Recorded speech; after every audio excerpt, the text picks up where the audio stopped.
ఈ రోజున దేవుడు నాతో మాట్లాడినటువంటి అంశము స్నేహబంధము. స్నేహబంధం అని ఒక్కసారి చెప్దాం అందరం. నీతో నాతో కూడా దేవాది దేవుడట ఈ బంధాన్ని ఏర్పాటు చేసుకున్నాడంట. ఎప్పుడండి? నిన్న మొన్న పోయిన ఆదివారం, అంతకుముందు ఆదివారము, లేక మీ ఇంటికి వచ్చి ప్రార్థన చేసిన రోజు కాదు. 2000 సంవత్సరాల క్రితమే బంధాన్ని ఏర్పాటు చేసుకున్నాడు. అంటే నువ్వు పుట్టక మునిపే, నువ్వు తల్లి గర్భంలో రూపించబడక మునిపే నీ అందు ఆయన ఒక బంధాన్ని ఏర్పాటు చేసుకున్నాడు. ఆల్రెడీ ప్రిపేర్ అయిపోయింది. నువ్వు ఇలా వస్తావని, నువ్వు ఇలా చేస్తావని, నీకు ఇలా అయ్యిద్దని అని చెప్పి దేవుడు ఆల్రెడీ ప్రిపేర్ చేసేసే ఉంచాడు. చేసి నీకు ఆయనకి మధ్యలో ఒక బంధాన్ని ఏర్పాటు చేశాడంట.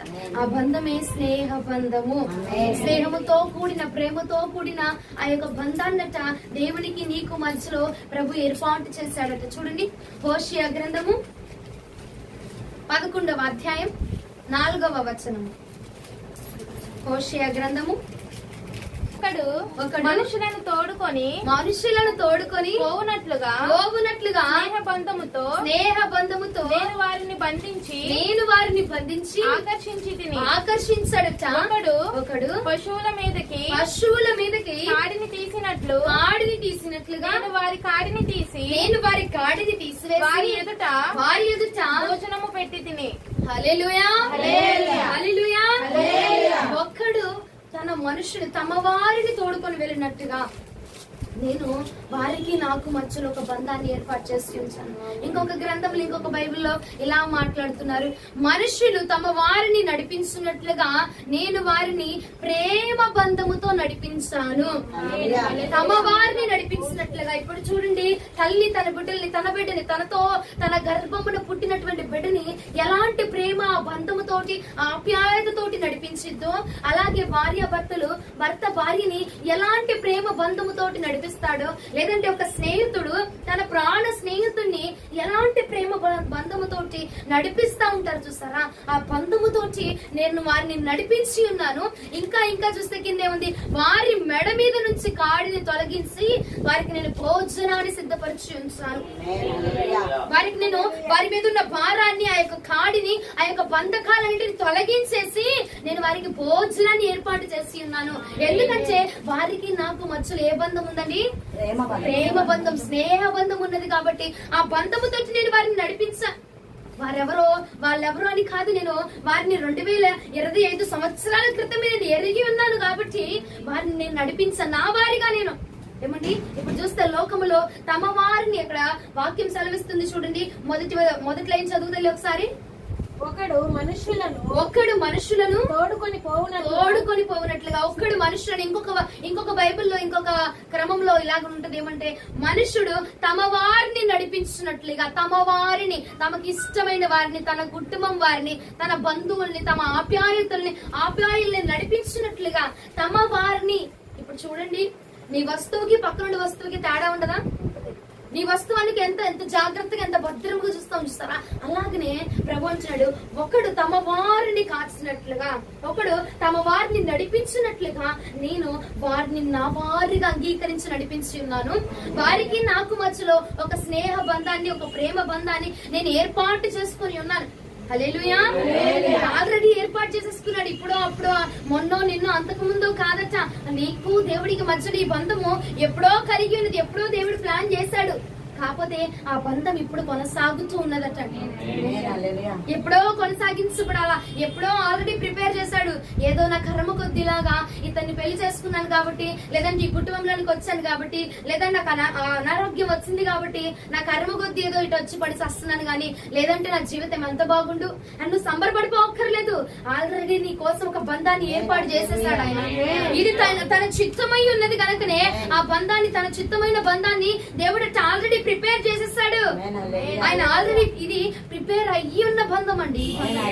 ఆ స్నేహ బంధముతోటి నువ్వు ఏంటంటే ఇప్పుడు తల్లి ఏం చేస్తుందంటే బిడ్డల్ని కాపాడుతూ ప్రేమతోటి లాలించి, ఏదొచ్చినా వాటి నుంచి తెంపించి, ఆ బంధకాల్లో నుంచి తెంపించి, లేదా ఆ బంధకాల్లో నుంచి తోడుకొని బయటికి తీసుకొని వచ్చి బిడ్డల్ని కాపాడుతూ ఉంటుంది. అలాగే ప్రభువు వారు అన్నారు, నేను వారికి నాకు మధ్యలో ఒక బంధాన్ని నేను ఏర్పాటు చేస్తున్నాను. ఒక బంధాన్ని నేను వారికి ఏర్పాటు చేస్తున్నాను. కానీ వారు ఏం చేస్తున్నారంటే ఆ బంధాన్ని నిలకడగా నిలుపుకోలేకపోతున్నారు. ఆ ఏర్పాట్లు వారు ఉండలేకపోతున్నారు. నన్ను లేదా ఒక వ్యక్తి వచ్చినా ఒక వస్తువు వచ్చినా ఆ యొక్క సందర్భంలో ఆ బంధము వారు ఏర్పాటు చేసుకోలేకపోతున్నారు. ఒక వ్యక్తితో మాట్లాడుతున్నప్పుడు నేను వారితో ఒక బంధాన్ని ఏర్పాటు చేసుకుని ఉన్నానే, ఓ నా స్నేహితుడు ఉన్నాడు, నా ప్రాణ ప్రియుడు ఉన్నాడు, నా యేసయ్య ఉన్నాడు ఇక్కడ అన్న చెప్పి ఆలోచన లేకుండా ఆ బంధాన్ని తెంచివేసుకుంటున్నారు. ఆ ఏర్పాటులో ఉండలేకపోతున్నారు. హల్లెలూయా. అర్థమవుతుందన్న వారు హల్లెలూయా. ఏ బంధాన్ని ఏర్పాటు చేసుకున్నాడటండి? స్నేహ బంధాన్ని ఏర్పాటు చేసుకున్నాడు. అదే అధ్యాయం 3వ వచనం ఒకసారి చదవండి. ఎఫ్రాయిమును చేయి పట్టుకొని వానికి నడక నేర్పిన వాడును నేనే వారిని కౌగలించుకున్న వాడును నేనే వారిని స్వస్థపరిచిన వాడునైనను ఆ సంగతి వారికి మనస్సును పట్టలేదు.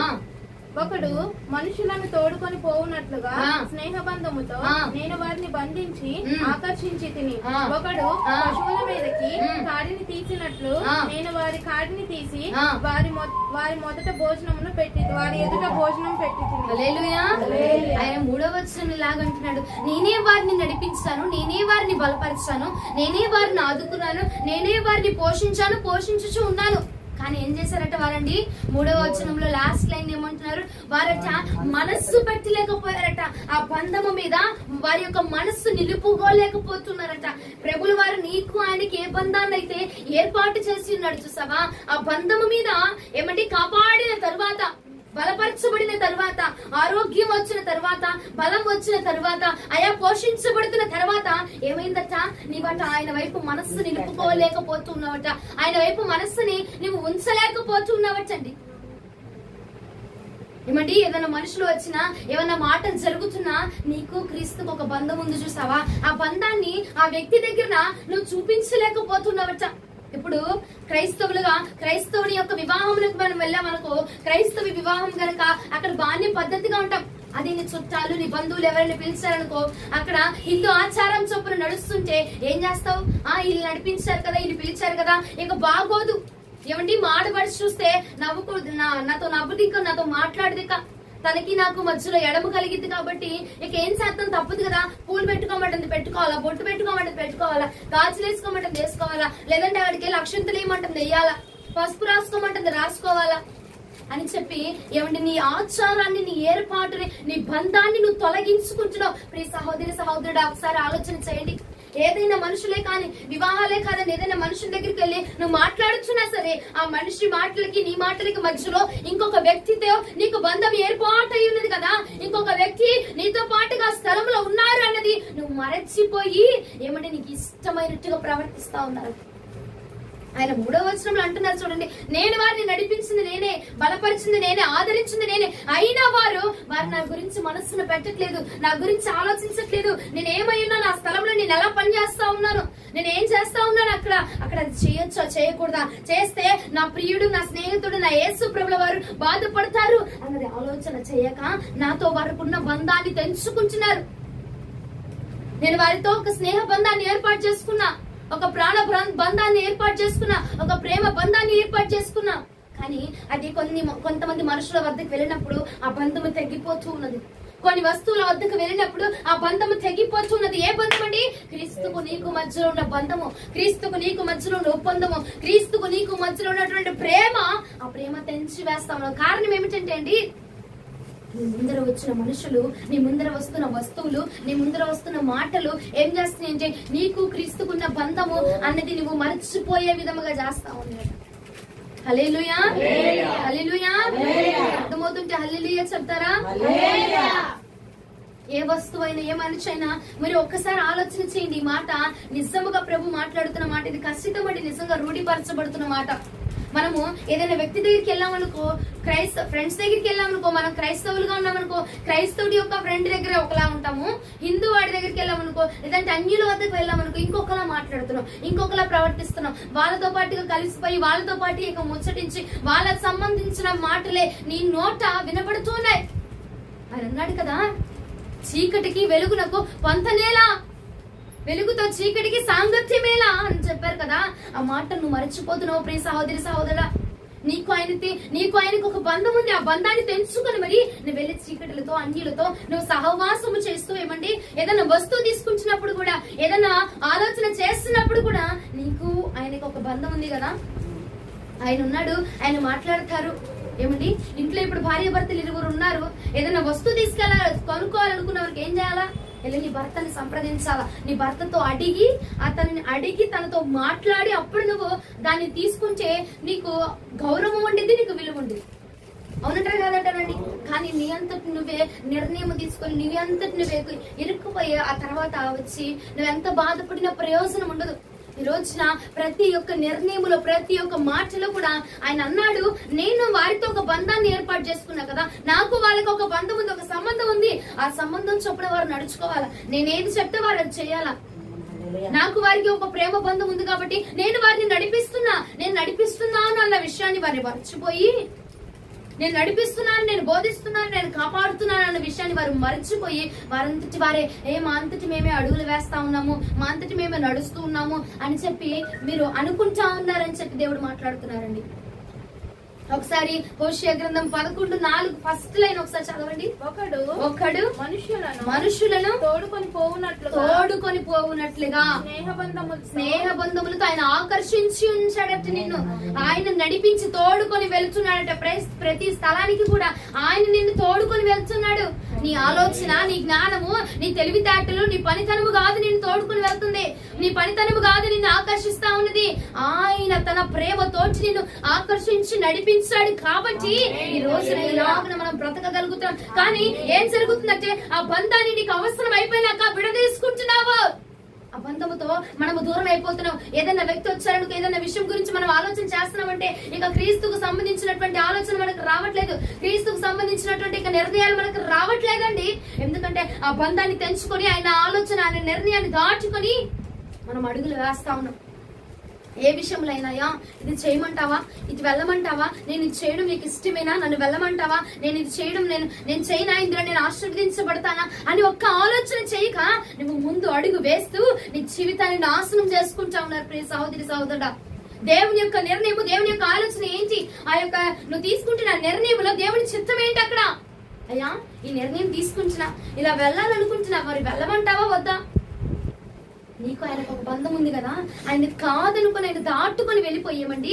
మరలా సమస్య వచ్చినాక ఎలాగో ఆయన వద్దకు రాగలుగుతున్నారు. ఆ బంధం తెంచుకొని వెళ్ళిపోయావు కదా, ఇక నీకు నాకు సంబంధం లేదని దేవుడితో తెంచుకొని, ఆ బంధాన్ని తెంచుకొని, ఆ స్నేహమైన బంధాన్ని తెంచుకొని వెళ్ళిపోతున్నావు కదా, ఆ ప్రేమ బంధాన్ని తెంచుకొని ఏమండి తెగదింపులు చేసుకొని వెళ్ళిన తర్వాత మరలా వచ్చి రావడానికి అవకాశం లేదు. భర్తని వద్దు అనుకొని విడిచిపెట్టి వెళ్ళిన తర్వాత మరలా వచ్చి నువ్వు వాన్ చూడడానికి నీకు అవకాశం లేదు. అక్కడ శిరస్సుగా నీకు భర్తగా యేసు ప్రభుల వారు ఉన్నారు కదండి. ఆయన్ని విడిచిపెట్టి నువ్వు వెళ్ళి మరలా నీ వద్దకు వచ్చాయా, అయ్యా నాకు సమస్య వచ్చింది, దీనిలో నేను ఏదో తెలియ పెట్టుకుని నేను అడిగేశాను, నన్ను క్షమించి నాకు మార్గం చూపించాయి, ఎలా వెళ్తున్నావు? ఆయన అన్నాడు, మన బంధము ఎన్నటికి విడతీయని బంధముగా ఉంటుంది. నీ మధ్యలోనికి ఏ వ్యక్తి వచ్చినా, ఏ మాటలు వచ్చినా, ఏ వస్తువు వచ్చినా క్రీస్తుకు నీకు ఉన్న మధ్యలో ఆ బంధము తెగిపోకూడదు. ఆ బంధము విడదీయని బంధముగా మార్చబడాలి. క్రీస్తుకు నీకు మధ్యలో అది ఎటువంటి ఘనమైన పని అవనివ్వండి, ఎటువంటి గొప్ప వ్యక్తి రానివ్వు, నీకు దేవుడికి మధ్యలో ఉన్న సంబంధం తెగిపోకూడదు. నువ్వు పలానా టైంకి ప్రార్థన టైమింగ్ పెట్టుకున్నావు, రోజులో ఉదయం 10ంటికి నేను ప్రార్థనలో కూర్చుంటా అనుకుంటాం. ఆ టయానికి నీకు ఎవడు వచ్చినా, ఇంకెంత గొప్ప నాయకులే వచ్చినా, ఎంత గొప్ప అధికారి నీ కళ్ళ ముందు వచ్చినా ఆ టైంలో నువ్వు ఎక్కడుండాలా? ఆ ప్రార్థన సమయంలో నీ ప్రార్థన స్థలంలో నువ్వు ఉంచబడాలా. ఎందుకంటే ఆయనకి నీకు మధ్యలో నా బంధము తెగిపోకూడదు కాబట్టి. ఆ బంధము తెగిపోకుండా వెళ్ళి ఆ సమయంలో నువ్వు వెళ్తే ఆయన ఏం మాట్లాడదలిచి ఉన్నాడో అప్పుడు ఆయన ఓకే ఈ 10ంటికి నా బిడ్డ వచ్చింది కాబట్టి 10ంటికి మాట చెప్పాలా, నాతో ఫోన్ చేసి, ఇప్పుడు ప్రేమించుకున్నారా లేదంటే భార్య భర్తలు ఉంటారు, నా భర్త సాయంత్రం 6ంటికి ఇంటికి వస్తాడు, నా భర్తకి విషయం చెప్పాలి అని భార్య ఎంత ఆతృత పడుతూ ఉంటదండి. ఏదైనా విషయం జరిగితే అలాగే నా ప్రభుల వారు కూడా నీతో ఒక విషయాన్ని పంచుకోవాలి, నేను ఆయన ఒక విషయాన్ని నీతో పంచుకోవాలని చెప్పి ఆయన ఆశపడుతూ ఉంటే, కానీ మనం ఏం చేస్తామంటామంటే ఏదైనా ఒక వ్యక్తి రాని, ఏదైనా చుట్టాలు రాని, ఏదంటే పక్కింటమ్మ రాని, లేదంటే పొయ్యి మీద పాలు పొంగని వెళ్ళిపోతావు. ఆ సమయంలో ఆ బంధాన్ని తెంచుకొని, నీకు దేవుడికి ఉన్న బంధాన్ని తెంచుకొని వెళ్ళిపోతాము. విడదీయని బంధముగా మనది ఏర్పాటు చేయబడాలి కదా. అది ఏ వస్తువైనా అండి, జ్ఞాపకం ఉంచుకోండి, ఏ వస్తువైనా, ఏ మనిషి అయినా, ఏ ఆకర్షణ అయినా సరే క్రీస్తుని దాటుకొని మనం వెళ్ళడానికి వీల్లేదు. నీకు ఆయనకు ఒక బంధం ఉంది, ఒక సంబంధం ఉంది. నువ్వు ఏర్పాటు చేయబడ్డావు కాబట్టి అది ఎలాంటి గొప్పదైనా సరే నీకు ఆయనకు మధ్యలో ఉన్న ఆ సంబంధాన్ని వేరు చేయకూడదంతే. హల్లెలూయా. ఏది వచ్చినా ఎవరు వచ్చినా ఆ బంధం విడిపోకూడదండి. ఆ ప్రేమ బంధం, ఆ స్నేహ బంధము విడిపోకూడదు. అది ఎలాంటి వ్యక్తే రాని, ఎలాంటి వ్యక్తి రాని, ఎలాంటి మనుషులే రాని, ఎలాంటి వారే గనులైన వారు వచ్చినా నీకు దేవుడికి మధ్యలో ఉన్న బంధము. అందుకే భక్తుడు ఇలా అన్నాడు కదా, విడదీయగలరా ఎవరైనను మరి ఏదైనను, విడదీయగలరా ఎవరైనను మరి ఏదైనను, రాజా జగమెరిగిన నా యేసు రాజా, రాజా జగమెరిగిన నా యేసు రాజా,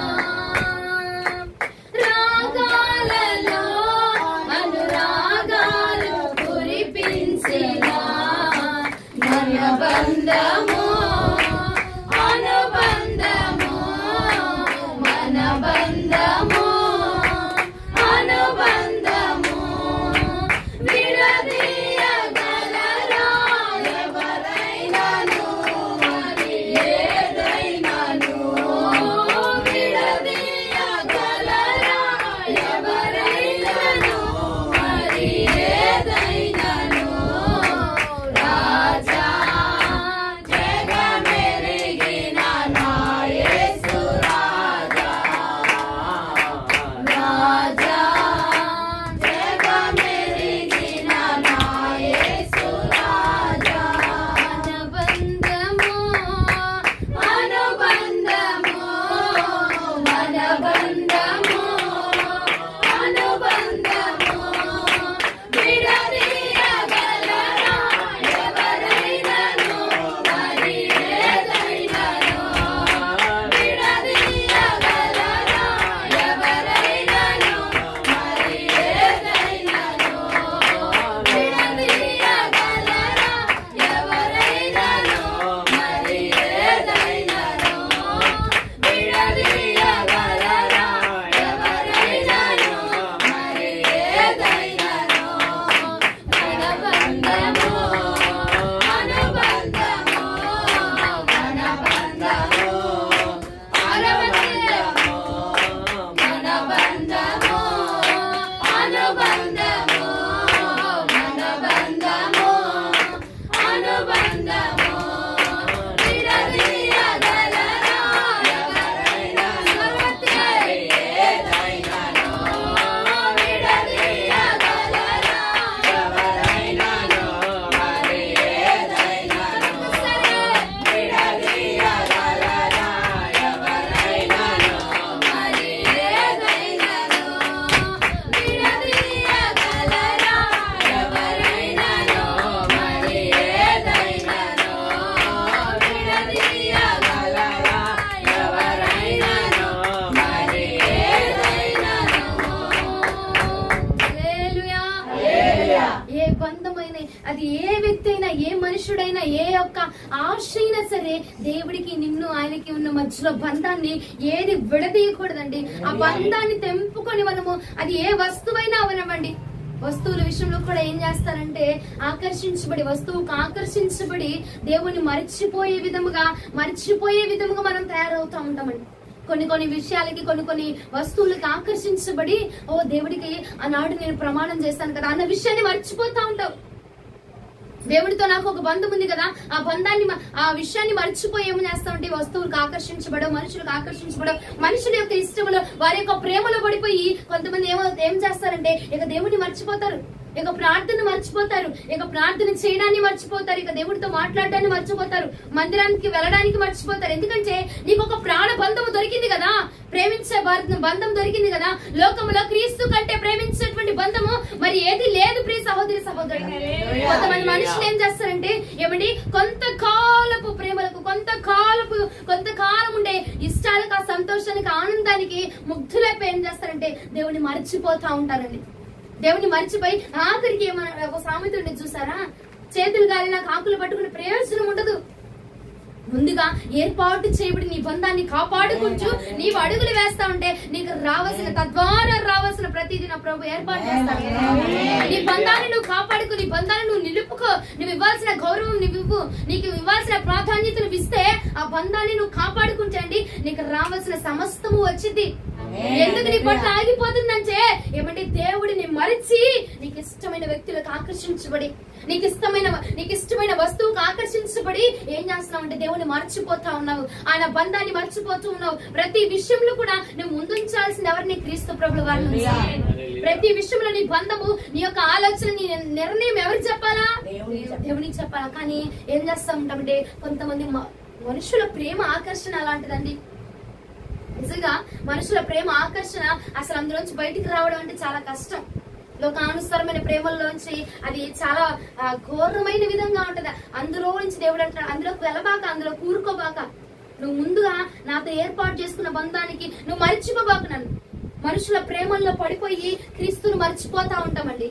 అది నిజమే, చాలా చాలా చోట్ల నేను చూసి ఉన్నాను. అది ఏంటమ్మా అంటే ప్రార్థనా పరులే, ఇంతకు ముందు ప్రార్థనా పరులే. ఈ వ్యక్తి రాగానే ఆమెకేం దూరం అయిపోయింది? ప్రార్థన దూరం అయిపోయింది. ఈ వ్యక్తి రాగానే, ఆ పని రాగానే, ఆ ఉద్యోగం రాగానే, ఆ యొక్క ఆలోచన రాగానే ఏమైపోతుంది? ఇక క్రీస్తుకు దూరం అయిపోతున్నారు, ఇక అభిషేకానికి దూరం అయిపోతున్నారు. అసలు ప్రార్థన అంటేనే అసలు ఎంత విసుగు చెందిపోతూ ఉన్నారండి. అసలు నేను చెప్పకూడదు అనుకుంటాను కానీ నాకు తెలిసిన ఒక వ్యక్తి, అసలు నాకు చాలా బాధ అనిపించింది. అసలు దేవుడితో ఒకటి సత్య సంబంధాన్ని కుదుర్చుకున్నటువంటి వ్యక్తి తన జీవితంలోనికి ఇంకొక వ్యక్తి రాగానే దేవుడిని విడిచిపెట్టేశారండి. అది నేను కళ్ళారా చూస్తున్నాను, నేటికి చూస్తున్నాను. ఆ బంధాన్ని, ప్రేమ బంధాన్ని, ఆ స్నేహ బంధాన్ని, దేవుడితో ఉన్న అటాచ్మెంట్ మొత్తాన్ని వదులుకొని ఇప్పుడు క్రీస్తు అసలు ప్రార్థన అంటే నీ విసుగు చెందిపోయి, దేవుడు అంటే నీ విసుగు చెందిపోయే ఆ యొక్క స్టేజ్ లోనికి వెళ్ళిపోవడానికి కారణం ఏంటంటే ఆ మనిషికి ఆకర్షించబడిపోయింది, ఆ మనిషి ప్రేమకు ఆకర్షించబడిపోయింది. కాబట్టి ఆ బిడ్డ అలాగనే దేవుడికి దూరం అయిపోయిందండి. మనము మన జీవితాలు ఎందుకు కార్యం జరగట్లేదు నేను చెప్పనా? ఒకటే, ఆయన్ని మర్చిపోయి నువ్వు ఆకర్షించబడుతున్న వ్యక్తులకు ఆకర్షించబడిపోయి ఈయన్ని మర్చిపోతున్నావు గనకనే, ఈయనకు దూరం అయిపోతున్నావు గనక నీ పట్ల కార్యం ఆగిపోతుంది. నీకు ఆయనకు ఒక బంధం ఉందని జ్ఞాపకం ఉంచుకొని, అయ్యా నువ్వు నా ప్రాణం కదా, నువ్వు నా ప్రాణ ప్రియుడవు కదయ్యా, ప్రాణ స్నేహితుడవు కదా, నీ స్నేహితురాలనైనా నీ యొక్క ప్రియురాలనైనా నేను బాధపడుతుంటే నువ్వు చూస్తూ ఊరుకునే దేవుడవా? నువ్వెందుకు నా పట్ల చూడట్లేదు అని నువ్వు ఆయన వైపు తిరిగి నువ్వు అడిగితే అంటే నిమిషం అంటే ఆయనకు పట్టదు కార్యం జరిగించడం. ఆయన నిమిషం చాలు కార్యం జరిగించడం. సెకండ్స్ లో దేవుడు కార్యం జరిగించగలడండి. ఎందుకు జరగట్లేదంటే నీ ఆకర్షణ ఎవరి వైపుగా తిరుగుతుందండి? మనుషుల వైపుగా తిరిగి క్రీస్తును మర్చిపోతూ ఉన్నట్టుగా, క్రీస్తును మర్చిపోతున్నాము. నిజంగా చాలా విషయాలు, చాలా సందర్భాల్లో, చాలా వ్యక్తుల దగ్గర నేను చూస్తా ఉన్నా. ఏమా పని వచ్చిందాకా ప్రార్థన అంటారు, పని అయిపోయిన తర్వాత ప్రార్థనలో ఏమండి గర్భఫలం లేదు లేదా భూఫలం ఏదైతే దేనికోసం వస్తున్నారో ఇక అది వచ్చిన తర్వాత ఇక లేదు, ఇక క్రీస్తు లేదు, ఇక ప్రార్థన లేదు, ఇక మందిరం లేదు, ఇక పాస్టర్ గారు లేదు, పాస్టర్ గారు లేదు, అసలు ఏది లేదు ఇక. ఎందుకంటే జరగవలసింది జరిగిపోయింది కాబట్టి జరిగిన దాన్ని బట్టి నువ్వు సంతోషించి దేవుడికి దూరం అవుతాయండి. అదే క్రియ మరలా నీకు జరగదా? రిపీట్ అవ్వదా అండి? నువ్వు దేని వల్ల దూరం అయ్యావో ఏమంటే అబ్రామట ఈ సాకుడు చూసి దేవుడికి రోజు ఇచ్చే బలి, రోజు ఇచ్చే స్తుతి నైవేద్యాన్ని కొంచెం తగ్గించాడట. ఇవ్వడం ఆపలా, కొంచెం తగ్గించాడు అంతే. దేవుడు ఏం చేశాడు? అబ్రామా సాకుని తీసుకొని రా, వధించడానికి తీసుకొని రా, బలిపీఠం వద్ద తీసుకొని రా అని చెప్పాడు. ఈ రోజున ఆ స్థితి నేను వస్తుంది అని చెప్పట్లేదు, కానీ దేవుడికి ఇవ్వవలసింది నువ్వు దేవుడికి ఇవ్వాలండి. దేవుడికి నువ్వు దాచుకొని దేవుడికి ఇవ్వాల్సిన దొంగలించి మరి ఏమండి కొంతమంది వ్యక్తులకు ఆకర్షించబడిపోతూ ఉంటారండి. అలాగా కొన్ని వస్తువులకు ఆకర్షించబడిపోతుంటారు. ఫోన్ చూడు, ఇక ప్రార్థన ఇంకా అందుగా ఉండదు. ఇక జీవితం మొత్తంలో, రోజు మొత్తంలో ఎన్ని గంటల ఫోన్ చూస్తున్నామంటే 24 గంటలమ్మా, 20 గంటలమ్మా, 4 గంటలే పడుకుంటాను నేను. ఏ వస్తువుకు ఆకర్షించబడుతున్నావు? నువ్వు ఆకర్షించబడాల్సింది, నిన్ను ఆకర్షించింది యేసు ప్రభుల వారు కదా, మరి నువ్వు దేనికి ఆకర్షించబడుతున్నావండి?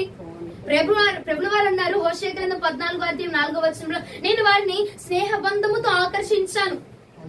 నేను ఆకర్షించాను కదా, కానీ నువ్వు దేనికి ఆకర్షించబడుతున్నావు? ఏ వస్తువుకి ఆకర్షించబడుతున్నావు? ఏ ప్రేమకు ఆకర్షించబడుతున్నావు? ఏ మనిషికి ఆకర్షించబడుతున్నావు? ఒకసారి మర్చిపోతున్నారండి యేసు ప్రభుల వారిని. ఆకర్షించబడి ఆలోచన లేకుండా, ఆలోచన విధానం లేకుండా ప్రభువుని మర్చిపోతున్న జాబితాలో మనం ఉంటున్నాం కాబట్టి ఆయన నిన్ను మర్చిపోతున్నాడు. ఆయన నీ పట్ల కార్యాలు ఎంతసేపు అమ్మా జరిగించడము, ఎంతసేపు చెప్పు. నీ పట్ల కార్యం మర్చిపోవడానికి ప్రభువారు నువ్వు ఆయన మర్చిపోతున్నావు కాబట్టి ఆయన నీకు ఏం చేస్తున్నాడు, తిరిగి నిన్ను మర్చిపోతున్నాడు ఆయన. మనం ఏం చేస్తామండి, అదే తిరిగి మనకు వస్తా ఉంటుంది. నువ్వు చేస్తుంది అదే, మర్చిపోతున్నావు ప్రభుని. ఎందులో పడి? మనిషిని ప్రేమలో పడిపోయి ఆ ప్రేమను నువ్వు మర్చిపోతున్నావు. మనిషిని ఆలోచనలో పడిపోయి ఆ ప్రేమను నువ్వు మర్చిపోతున్నావు. ఆ బంధాన్ని నువ్వు విడిచిపెడుతున్నావు కాబట్టి నిన్ను మర్చిపోతున్నాడండి. అందుకే ఒక భక్తుడు అంటాడు, నిన్ను నే మరతునా మరువను ప్రభు, నిన్ను నే విడతునా విడువను ప్రభు. అసలు మర్చిపోకూడదు బంధము. ఆయన ఎన్నడూ కూడా మనం మర్చిపోకూడదండి. ఆయన్ని మర్చిపోయామంటే ఇక ఆయన మనం మర్చిపోతున్నాం. ఆయన మనం మర్చిపోతే ఏమైంది? ఇక మన జీవితం ఇలాగే ఇప్పుడు ఎదుర్కొంటున్నా చూసావు సమస్యలు, ఇప్పుడు ఎదుర్కొంటున్నా చూసావు ఆందోళన, ఇక ఇదే జీవితం అంతా కొనసాగించబడుతుంది, ఇలాగే కొనసాగించబడుతుంది. సహోదరి సహోదరుడు, ఒకే మాట చెప్తున్నాను, నీ జీవితంలోనికి వచ్చే ఎటువంటి విలువైన వ్యక్తి అయినా సరే నీ జీవితాన్ని మార్చలేరు. నీ జీవితాన్ని మార్చగలిగే యేసు ప్రభుల వారు మాత్రమే. ఆయనతో ఏర్పరచుకున్న బంధము మాత్రమే నిన్ను కాపాడగలుగుతున్నదండి. ఏ బంధాన్ని క్రీస్తుతో ఏర్పాటు చేసుకుంటున్నావు? అయా సర్వస్వుడు అన్న బంధాన్ని ఏర్పాటు చేసుకుంటున్నావా? లేదంటే స్నేహితుడు అన్న బంధాన్ని ఏర్పాటు చేసుకున్నావా? నా ప్రియుడు అన్న బంధాన్ని ఏర్పరచుకుంటున్నావా? భర్త అనే బంధాన్ని, ఏ బంధాన్ని ఏర్పాటు చేసుకున్నా ఆ బంధంలో నిలకడగా నమ్మకముగా ఉంటే కనుక నా ప్రభు అండి ఆ నమ్మకత్వాన్ని చూసి నిన్ను దీవిస్తాడు. ఖచ్చితంగా ఆ బంధంలో నమ్మకం ఉండాలా. అది ఏ బంధమైనా సరే నువ్వు నమ్మకాన్ని కాపాడుకుంటే ఆ బంధంలో నమ్మకత్వాన్ని బట్టి నా ప్రభు నిన్ను దీవిస్తాడు. నమ్మకం లేకుండా కష్టం వచ్చినప్పుడు నష్టం వచ్చినప్పుడు దేవా ఏంటయ్యా నన్ను నువ్వు చూడట్లేదా, ఏంటి ప్రభు నాకు ఇది చెయ్యవా, ఎంతకాలం ప్రభు అంటే ఒకటి నువ్వు జ్ఞాపకం ఉంచుకుంటున్నావా? నీ జీవితంలో అత్యంత విలువ ఇచ్చే వ్యక్తిని కొంచెం పక్కన పెట్టి నీ విలువ ఇవ్వవలసిన వ్యక్తికి విలువిస్తే దేవుడు అన్నాడు, కైసరునకు ప్రభువునకు ప్రభు. దేవుడికి ఇవ్వాలా, కైసరికి ఇవ్వాలి. నీ మనుషుల ప్రేమ మనుషులకి ఇవ్వు కాదంట్లా, కానీ దీనిలో నుంచి అమర్చుకొని కూర్చుకొని ఈ ప్రేమను కూడా అంటే ట్రాన్స్ఫర్ చేస్తా ఉన్నావు కదా, ఈ బంధాన్ని కూడా అటువైపు ట్రాన్స్ఫర్ చేస్తా ఉన్నా. నీ వైపు నీ కోసం ప్రాణం పెట్టేది యేసు ప్రభుల వారు మాత్రమేనండి. ఆయన తప్ప ఇంకెవడు ప్రాణం పెట్టలేడు. మనుషులు ఏదో మాట కోసం ఏదో మాట సామెతగా చెప్తూ ఉంటారు, నేనున్నాను కదా జీవితాంతం నీకు తోడున్నాను కదా, నేను నిన్ను కాపాడుతాను కదా, నీకు అండగా నేను ఉన్నాను కదా, ఏ సమస్య వచ్చినా నేను ఉంటాను కదా అని అంటారండి. కానీ అది మనుషుల యొక్క నైజము ఏంటంటే మరలా దాని నుంచి తొలగిపోవడం. కానీ దేవుడు అండి మాట ఇస్తే తప్పేవాడు కాదండి. ఆయన మాట ఇస్తే తప్పే దేవుడు కాదండి. ఆయన నిన్న నేడు నిరంతరం ఏకరీతిగా ఉన్న దేవుడు. హల్లెలూయా. ఒకసారి చూడండి సామెతలు 17వ అధ్యాయం 17వ వచనం. నిజమైన స్నేహితుడు విడువక ప్రేమిస్తాడు. దుర్దశలో అటువాడు సహోదరుగా నుండును. దుర్దశలు అంటే నీకు బాధలో, నీ కష్టంలో, నీ నష్టంలో నిజమైన స్నేహితుడట నీ వెన్నంటే ఉంటాడట. నీకు బాధ వచ్చినా, నువ్వు అవమానించబడుతున్నా, నీ వల్ల ఉపయోగం లేదుగా, ఇంకా నాకు నువ్వు అక్కర్లేదు, నీ వల్ల నాకు యూజ్ లేదు కాబట్టి నువ్వు నాకు అక్కర్లే అని చెప్పి విడిచిపెట్టే దేవుడు కాదండి. నిజంగా మన స్నేహితుడు, మన ప్రాణప్రియుడు ఏమండి ప్రాణాన్ని ఇచ్చే దేవుడు అండి. నువ్వు ఎలాంటి స్థితిలో ఉన్నాయి, ఆఖరికి నువ్వే ఆయన్ని విడిచిపెట్టి వెళ్ళిపోయినా ఆయన మనల్ని విడిచిపెట్టేటువంటి దేవుడు కాదు. ఆయన దుర్దశలో కూడా దేవుడు నిన్ను కాపాడుతానంటండి. అలాంటి నిజమైన స్నేహితుడు విడువక నిన్ను ప్రేమించుతున్నాడట. నీకు ఎలాంటి కష్టం వచ్చినా, నష్టం వచ్చినా ఏమండి నీకు నీ అందం చూసి నేను ప్రేమించిన వ్యక్తి నీ ముఖం పాడేవగానే మరల నిన్ను అలాగనే ప్రేమిస్తారా? లేదండి, ఆ ప్రేమ మారిపోతా ఉంటది. ఎందుకంటే వాళ్ళు అందాన్ని చూసి, డబ్బును చూసి, నిన్ను చూసి ప్రేమించారు కాబట్టి మరి ఏమైపోతున్నారు, తొలగిపోతూ ఉన్నారండి. కానీ ఆయన అన్నాడు, దుర్దశలో కూడా, నీ ఆపదలో కూడా, నీ బాధలో కూడా నేను నిన్ను ప్రేమించుతూనే ఉన్నాను. ఇప్పటికీ నేను చెప్తున్నా, నువ్వు నన్ను విడిచిపెట్టినా నేను నిన్ను విడిచిపెట్టలేదు. నేను 2000 సంవత్సరాల క్రితం ఒక బంధాన్ని ఏర్పాటు చేసుకున్నాను కదా, ఆ బంధం నేడు ఇప్పుడు నీకు గుర్తు చేయడానికి కారణం ఏంటంటే ఇంకా ఆ బంధము నీతో నాకు ఏర్పాటులోనే ఉన్నది. ఇంకా ఆ బంధాన్ని నేను తొలగించుకోలేదు. ఇంకా నేను ఆ బంధముతోనే నేను నిన్ను చూస్తున్నాను. నా ప్రియురాలుగానే, నా భార్యగానే, నా కన్యకగానే, నా పరిశుద్ధురాలుగానే నేను చూస్తున్నాను. ఆ బంధాన్ని ఇంకా నేను తొలగించుకోవాలా. నువ్వు మరలా నా వద్దకు తిరిగి వస్తే నేను మరలా నిన్ను అప్పును చేర్చుకోబోతున్నా. దుర్దశలో కూడా కాపాడే దేవుడటండి. నీకు నష్టమే రాని, కష్టమే రాని, నీ కుటుంబం నిన్ను వెలివేసిన, నువ్వు నమ్ముకున్న వారు నిన్ను వెలివేసినండి, ఆయన విడిచిపెట్టి నాదుడు కాదండి. విడిచిపెట్టడు ఆయన. నువ్వు ఎలాంటి క్లిష్టమైన పరిస్థితిలో ఉన్నా నీ కుటుంబం నిన్ను విడిచిపెట్టిన రోజులు అనేకమైన ఉన్నాయి. నీ వారే నీ సొంత వారి నిన్ను విడిచిపెట్టిన రోజులు అనేకమైన ఉన్నాయండి. కానీ ప్రభుల వారు విడిచిపెట్టలేదు. ఆయన విడిచిపెట్టలేదు కాబట్టి నేడు ఇలాగ నువ్వు కూర్చుండి సేద తీర్చబడుతున్నావంటే కారణం అండి, ఆయన నిన్ను విడిచిపెట్టలేదు. నీ దుర్దశలో కూడా నిన్ను విడిచిపెట్టలేదు. నీ కష్టకాలంలో కూడా నిన్ను విడిచిపెట్టలేదండి. నీ బాధలో కూడా ఆయన నిన్ను విడిచిపెట్టలేదు. హల్లెలూయా. ఆయన విడిచిపెట్టలేదు కాబట్టి నేడు ఇలాగా నువ్వు నేను బ్రతకగలుగుతున్నాం. కాబట్టి నిజమైన బంధము అబంధమైన ఎరిగి ఈ రోజు ఆయన వైపు తిరుగు, మారు మనస్సు పొందు. ఎంత కాలం వరకు మనుషులకు ఆకర్షించబడతావు, మనుషుల ప్రేమకు ఆకర్షించబడతావు, లేదా ఆ వస్తువుకి ఈ వస్తువుకి ఈ మాటకి ఆ మాటకి ఆకర్షించబడి ఎంత కాలం వరకు ఆ బంధాన్ని తెంచుకుంటావండి? ఎంత కాలం వరకు ఏమా వాళ్ళే చేయాలి వీళ్ళే చేయాలి కాదు, నీతో ఆల్రెడీ ప్రభువుకు ఒక బంధం ఉంది, నీతోనే ఉంది. నీ పక్కింటోడితో, ఎదిరింటోడితో, నీ పాస్టర్ గారితో, పాస్టర్తో కాదు, నీతోని ఒక బంధం అని ఆయన ఏర్పాటు చేస్తున్నాడు. నీతో ఆయనకు ఒక సత్య సంబంధం కుదర్చబడింది. ఆయనకు ఒక స్పెషల్, ఆయనకి ఒక ప్రాణ ప్రియురాలిగా, అసలు ప్రియురాలి కంటే మించినటువంటి ఆ బంధాన్ని దేవుడు నీతో ఏర్పాటు చేసుకున్నాడట. నువ్వు ఒక స్పెషల్. ఏ నిమిషంలో వచ్చి నువ్వు మాట్లాడినా ఏమండి ఎంతటి వారమండి, బాధ రాగానే ఏంటి మోకరించి ప్రార్థన చేసి అయ్యా నాకు దర్శనం చూపించు, అయ్యా నాతో మాట్లాడు, ఏం జరుగుతుందో మాట్లాడు, ఎందుకు ఇలా అవుతుందో మాట్లాడు అని ఎలా అడుగుతాం? ఎంతటి వారమని అడుగుతున్నామండి. కానీ ఏం చెయ్యకపోయినా దేవుడు మనల్ని ప్రేమించాడు కాబట్టి ఆ నిమిషంలో నీ మీద ఏం జరుగుతుంది నీకు చూపిస్తా ఉన్నాడు దేవుడు. హల్లెలూయా. మన గొప్పతనం కాదు అక్కడ, మన మీద ప్రార్థన పరులం కాదు, మన మీద మంచి వారం అని దేవుడు మనకు చూపించట్లా. ఆయన నిన్ను ప్రేమించాడు కాబట్టి ఆ దర్శనాన్ని చూపిస్తున్నాడు. ఆయన నిన్ను ప్రేమించాడు కాబట్టేనండి నువ్వు దాన్ని మర్చిపోయి దుర్దశలో కూడా విడిచిపెట్టని దేవుడు అంటాడు. నీ బాధలు నీ కష్టం నేను చాలా జీవితాల్లో చూశానండి. ఎంత కష్టం వచ్చినా నష్టం వచ్చినా బంధువులు, ఆఖరికి కట్టుకున్న భర్త విడిచిపెట్టిన క్రీస్తు ప్రభుల వారు విడిచిపెట్టలేదండి. సంఘం విడిచిపెట్టలేదండి. సంఘ బిడ్డలు విడిచిపెట్టలేదు, దేవుడు విడిచిపెట్టలేదు. ముఖ్యంగా అలాంటి జీవితాలు, అలాంటి కుటుంబాలను నేను ఎన్నో చూసి ఉన్నానండి. ఆయనతో బంధం ఏర్పాటు చేసుకుంటే ఏ దశలో కూడా నేను విడిచిపెట్టలేదు. ఏ దశలో అయినా, అది మరణకరమైన దశ అయినా సరే ఆయన నిన్ను విడిచిపెట్టడట. ఒకసారి చూడండి యోహాను సువార్త. అర్థమవుతుందో అర్థమవుతుందని వారు హల్లెలూయా చెప్తామా? యోహాను సువార్త 15వ అధ్యాయం 13వ వచనం.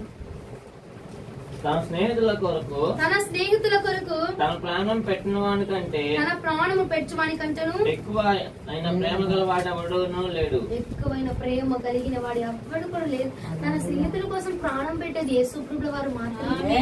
నీ కోసం నిన్ను ఒక స్నేహితురాలుగా నీ మధ్యలో ఒక స్నేహబంధాన్ని ఏర్పాటు చేస్తున్నాడు కాబట్టి నిన్ను ఒక స్నేహితురాలుగా చూశాడు, ఒక స్నేహితుడిగా చూశాడు కాబట్టి నీ కోసం ఆయన ప్రాణం పెట్టుచున్నాడు.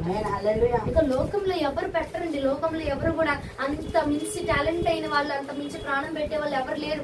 నీ దగ్గర ఉంటే, ధనం ఉంటే నీ దగ్గరికి వచ్చేవాళ్ళు, ఏమండి నీతో ఉపయోగం ఉంటే, అవసరం ఉంటే నీ దగ్గరికి వచ్చేవారే తప్ప నీ కోసం ప్రాణం పెట్టేటువంటి ప్రేమ ఎవ్వరిలో కూడా లేదు. అది నువ్వు కట్టుకున్న భర్త ఏవని, భార్య ఏవని, కుటుంబం ఎవరి, నీ తల్లిదండ్రులు ఎవరి, ఎవ్వరు కూడా మన కోసం ప్రాణం ఎవ్వరు పెట్టలేరండి. ఒక్కడే మన కోసం ప్రాణం పెట్టి తిరిగి లేచినటువంటి దేవుడు నజరేయుడైన యేసుక్రీస్తు ఆయన మాత్రమే మన కోసం ప్రాణం పెట్టుకున్నాడు. ఆయన మాత్రమే తిరిగి లేచి ఉన్నాడండి. ఆ ప్రేమను విడిచి, ఆ బంధాన్ని విడిచి, శాశ్వత కాలపు బంధాన్ని విడిచి, ఏమంటే నిమిషపు కాలము, ఏమంటే కొద్ది కాలపు ప్రేమల కోసము ఆ శాశ్వత కాలపు బంధాన్ని నువ్వు తెంచుకుంటున్నారు. నిజంగా వారం రోజులు బాగుంటావు, 10 రోజులు బాగుంటావు, 2 రోజులు బాగుంటావు, 3 రోజులు బాగుంటావు, 4వ రోజు మరలా ఏదో ఒక గొడవ. అలాంటి అలాంటి కొంతకాలపు ప్రేమ కోసము ఆ శాశ్వత కాలపు ప్రేమ బంధాన్ని విడిచిపెట్టేసుకుంటారండి. ఆయన బంధం అంటే నిరంతరమైన బంధం, కాలం ఉండేటువంటి బంధం. ఎన్నడు ఇదిగో 10 రోజులు, 10 రోజులు, 20 రోజులు కాదండి, యుగములు కూడా నీతో పాటు ఒక బంధాన్ని ఏర్పాటు చేసుకున్నాడు. ఆయన నీతో ఏర్పాటు చేసుకున్న బంధము నువ్వు ఆయనతో యుగ యుగములు ఉండబోయే బంధం. ఆయనతో నువ్వు ఏర్పాటు చేసుకుంది, ఆయన నీ కోసం ఏర్పాటు చేసింది మధ్యలో విడిచిపెట్టే బంధం కాదది. ఏమండి, నీ కష్టం వస్తేనో నష్టం వస్తేనో, నువ్వు మరణ పడకల మీదకి వెళ్తేనో, నీ అందం పోతేనో, నీ చుట్టూ రాలిపోతేనో విడిచిపెట్టే బంధం కాదండి. శాశ్వతమైన బంధం ఆయనది. యుగ యుగములు నీతో పాటుగా ఉండేటువంటి బంధం అండి. ఎలా ఉన్నది అంగీకరించేటువంటి బంధం ఆయనది.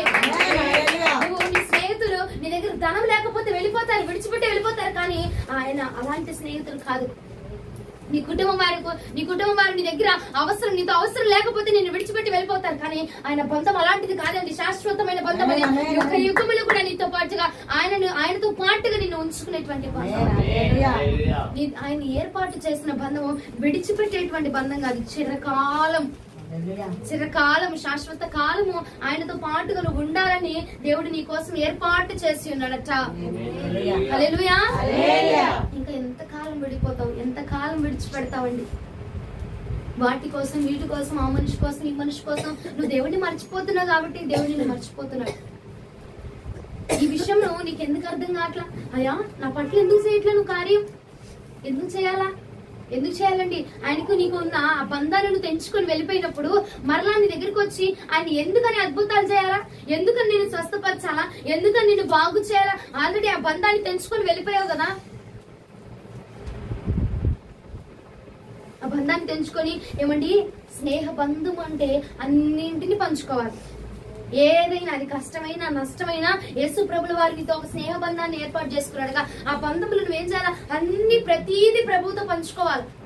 ఏది విడిచిపెట్టుకోకూడదు. నీ మనసులో ఉన్న బాధ అయినా, సంతోషమైనా, కష్టమైనా, ఆకర్షణ అయినా, ఏమండి యవన బిడ్డలు చెడు చూపులైనా, అయ్యా నాకు ఇట్లాంటి చెడు ఆలోచన వస్తూ ఉన్నది, నేను దీని నుంచి బయటపడడానికి నాకు సహాయం దయచే, అది ఎలాంటి రకమైనదైనా నువ్వు ఆయనతో పాటుగా పంచుకోవాలండి. అన్ని ఆయనతో షేర్ చేసుకోవాలా. నువ్వు అన్ని ఆయనతో షేర్ చేసుకోవాలంటే ఆయనతో ఒక బంధాన్ని మనం ఏర్పాటు చేసుకోవాలి. ఆ బంధం ఏర్పాటు చేసుకుంటేనే, నీకు ఆయనకు ఒక సంబంధం ఉంటేనే నువ్వు ఆయనతో మాట్లాడగలవు, ఆయనతో పంచుకోగలవు. ఆయన నీతో పంచుకోవాలన్నా, నువ్వు ఆయనతో పంచుకోవాలన్నా, ఆయనలో ఉన్న మర్మాలు, ఆయనలో ఉన్న ఆలోచన నీకు చెప్పాలి అన్నా, లేదా నీలో ఉన్న బాధ ఆయనకి చెప్పాలి అన్నా, నీకు ఆయనకి మధ్యలో ఏ బంధం ఉండాలా? ఆ స్నేహ బంధం ఉంటేనే. ఇప్పుడు స్నేహితులు చూడండి, ఏ జరిగిన వెంటనే ఫోన్ వెళ్ళిపోద్ది. వెంటనే ఫోన్ చేసి ఇలా జరిగిందే, అది జరిగిందే, వాళ్ళు వచ్చారే, వీళ్ళు వచ్చారే, తిన్నామే, చేసామే అని చెప్పి పంచుకుంటూ ఉంటారు. స్నేహ బంధం. ఎందుకంటే స్నేహితులు, ఫ్రెండ్స్ కాబట్టి. అదే ఫ్రెండ్షిప్, అదే బంధము దేవుడు నీతో ఏర్పాటు చేసుకొని ఉన్నాడు. ప్రతిదీ పంచుకు దేవుడు, అయ్యా ఇలా ఉందయ్యా, నా కుటుంబం ఇలా జరుగుతుంది, నేను నమ్ముకున్న వ్యక్తి నన్ను ఇలా చేస్తున్నాడు ప్రభా, నాకు ఇంత అన్యాయం జరుగుతుంది, నువ్వు ఎలా చూస్తూ ఉండగలుగుతున్నావు ప్రభా, నేనేం చేశాను? నాకు నీకు మధ్యలో ఒక బంధం ఉందన్నావు కదా, నాకు నీ న్యాయం తెచ్చయ్యా. అలా అడుగు. ప్రతిదీ పంచుకోవాలండి. ఏది సంతోషం వస్తే పంచుకోవడం, లేదంటే బాధ వస్తే దేవుడి దగ్గరకు వచ్చాయా అని చెప్పి. సంతోషం వస్తే ఏం చేస్తారంటే వెంటనే స్నేహితులకు ఫోన్ చేసి చెప్తారు. బాధ అనుకో చర్చికి వస్తారు, బాధ అనుకో ప్రార్థన చేపిస్తారు, బాధ అనుకో పాస్టర్ కావాలి, పాస్టమ్మలు కావాలి, అనారోగ్యం అనుకో పాస్టర్ కావాలి, పాస్టమ్మలు కావాలి. ఏమండి, సంతోషం అయితే మరలా తిరిగి వచ్చాయా, పలానా జరిగింది, పలానా అద్భుతం జరిగింది అని చెప్పి తిరిగి వచ్చి చెప్పగలుగుతున్నారా? చెప్పరండి. నేను చాలా కాలం నుంచి నేను ఒక విషయంలో బాధపడతా ఉంటా. ఎంతమంది అయినా వచ్చి ప్రార్థన చేపించుకుంటారు, బాగానే ఉంటది. ఇప్పుడు నువ్వు నీ బాధ అనగానే నా దగ్గరికి వచ్చి ప్రార్థన చేపించుకుంటున్నావు, ప్రార్థన చేస్తున్నాను, దేవుడు స్వస్థపరుస్తున్నాడు, బానే ఉంది. తర్వాత నీకు తగ్గిన తర్వాత కూడా నువ్వు నాకు వచ్చి చెప్తే నేను ఎంత సంతోషపడతాను, అవునా కాదండి? నేను చాలా కాలం క్రితం ఇదే బాధ, అసలు కొన్ని నెలలు నేను ఇదే అనుకుంటా ఉండేదాన్ని, కొన్ని సంవత్సరాలు నా మనసులో ఇదే ఆలోచన ఉండేది. అయ్యా బాధ అనగానే వెంటనే వచ్చి నాకు వచ్చి చెప్తా ఉన్నారు. అసలు తగ్గితే మళ్ళా తిరిగి బాధ అనుకో వెంటనే దగ్గరికి వచ్చి నాకు వచ్చి చెప్పేవాళ్ళు. తగ్గిందనుకో, తగ్గినా తగ్గపోయినా వాళ్ళు కామైపోతారుగా. తర్వాత 2 రోజులకు 3 రోజులకు నేను ఫోన్ చేసి అమ్మా ఎలా ఉందంటే, ఆగిపోయిందమ్మా, తగ్గిపోయింది, ఆ రోజుకే తగ్గిపోయింది, ప్రార్థన చేయగానే తగ్గిపోయింది. మరి ఆ మాటే ముక్క నాకు చెప్పుంటే అమ్మా నేనెంత సంతోషపడతాను. అసలు ఆ మాట అనిపించింది. అయ్యా బాధలో ఉన్నప్పుడు వీళ్ళకి నేను గుర్తొస్తున్నానా? సంతోషముతో ఉంటే ఆ సంతోషాన్ని పంచుకునేటువంటి ఆ బంధం నాకు వాళ్ళకి లేదా ప్రభా అని చెప్పి నేను బాధపడతా ఉండేదాన్ని. అప్పుడు ప్రభు అన్నాడు, వాళ్ళు నాకే చెప్పలే, నీకేం చెప్తాడు అనగానే ఇంకా ఆ రోజు నుంచి నేను వదిలేశానండి. ఏది నా పని దేవుడు నాకు అప్పచెప్పిన బాధ్యత ప్రార్థన చేయడం, అంతే. నేను ప్రార్థన చేశాను, తగ్గిందా నీకే మహిమ, తగ్గపోయినా నీకే మహిమ ప్రభా, నీకే స్తోత్రం అని చెప్పి నేను వదిలిపెట్టి ఈ నాటికి అండి చేయించుకుంటారు కానీ వచ్చి అమ్మ పలానా తగ్గిందమ్మా, పలానా బాగుంది అని చెప్పి వచ్చి చెప్పరు. మరలా నేను వాళ్ళని ఫోన్ చేసి అడుకోలేమా ఎలా ఉంది, అక్క ఎలా ఉంది, ఏ నాన్న ఎలా ఉంది అని నేను అడిగితే అప్పుడు చెప్తారండి సమాధానం. నీకు దేవుడికి మధ్యలో ఒక బంధాన్ని ఏర్పాటు చేసుకున్న ప్రతిదీ షేర్ చేయి, ప్రతిదీ కష్టమైన నష్టమైన ఏదైనా అయ్యా ఎవరిని బిడ్డలు మరి ముఖ్యంగా జ్ఞాపకం ఉంచుకోండి. అయ్యా ఈ చెడు ఆలోచనలు నాకు వస్తున్నాయి, ఈ కళలు నాకు వస్తున్నాయి, ఇలాంటి ఆలోచనలు నాకు వస్తున్నాయి ప్రభా, ఈ ఆలోచనల నుంచి నన్ను బయటకు లాగండి, దీని నుంచి నేను చేయించడానికి నాకు సహాయం చేయండి అని చెప్పి ప్రార్థించే ప్రతిదీ ఆయన చెప్పుకోవచ్చండి. అది ఎలాంటిదైనా దేవుడికి చెప్పుకోవచ్చు. ఆయన మన తండ్రి, మన కన్నవాడు కనుక ఆయనకి అన్నీ తెలుసు. నువ్వు చెప్తే విందాము అని చెప్పి ప్రభు చూస్తున్నాడు. ఏమ్మా నేను చెప్తే నేను ఆయనకి తెలియదా, నా బాధ ఏంటో ఆయనకి తెలియదా, నేను పడుతున్న కష్టం ఆయన చూడట్లేదా అంటే నువ్వు చెప్పాలి కదా. ఏమండి నువ్వు చెప్తే నీ నోటి వెంట విని నువ్వెంత ఆయన దగ్గర నుంచి సహాయం కొరకు ఎంత ఆశ్రయం పొందడానికి నువ్వెంత ఇంట్రెస్ట్ చూపిస్తున్నావా అని ప్రభు వారు అట్లా ఎదురు చూస్తా ఉంటారట. ఇప్పుడు ఆయన చూసి తెలుసుకుంది ఒకటి, నువ్వు వెళ్ళి చెప్పేది ఇంకొకటి. అవునా? ఓకే నా బిడ్డ నన్ను స్పెషల్ గా ట్రీట్ చేస్తుంది కాబట్టి ప్రతిదీ నాకు వచ్చి చెప్తుంది అని అనుకుంటారనుకోరండి. ఇప్పుడు భర్త నన్ను వెళ్ళి ప్రతిదీ చెప్తా ఉంటే ఏమనుకుంటారు, నా భార్యకి నేనే దిక్కు, నా భార్యకి నేనే, దానికి ఇంకెవరు లేరు, దాన్ని నేనే బాగా చూసుకోవాలి అన్న ఆలోచన వచ్చిందండి. అలాగనే ప్రభుల వారు కూడా నీకు ఒక భర్తగా ఒక యజమానుడిగా ఉన్నారు కాబట్టి నీ ప్రతిదీ వెళ్ళి చెప్పుకో ఆయనకి. ప్రతి ఆలోచన అది ఎలాంటి ఆలోచన అయినా పర్వాలేదండి, అది ఎలాంటి నిర్ణయమైనా పర్వాలా, ఎలాంటి తలంపైనా పర్వాలా, ప్రతి ఒక్క దుర్దశలోనే ఆయన నీతో ఉన్న దేవుడు అండి. మరణపు స్థితిలో కూడా నీతో పాటుగా ఆయన ఉన్న దేవుడు ఆయన. ప్రతిదీ నువ్వు ఆయనకి చెప్పుకుంటే నా బిడ్డ నన్ను ఇంత ఇంట్రెస్ట్ నా మీద చూపిస్తుంది కాబట్టి నా బిడ్డ పట్ల నేను త్వరగా కార్యం జరిగించాలి అని చెప్పి ప్రభు యొక్క మనస్సు నీ వైపు తిరగబడింది. హల్లెలూయా, హల్లెలూయా. ఒకసారి రెండు చేతులు పైకి ఎత్తి స్తోత్రాలు చెప్దామా? చెప్తూనే ఉండండి. చెప్తూనే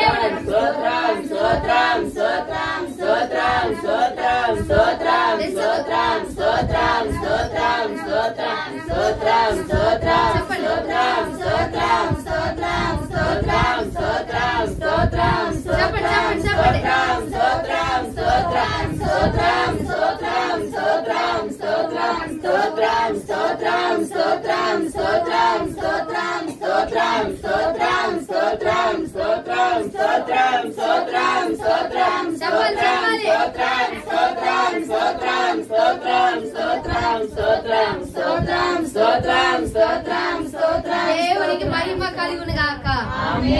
ఇప్పుడు ఎందుకు చెప్పించా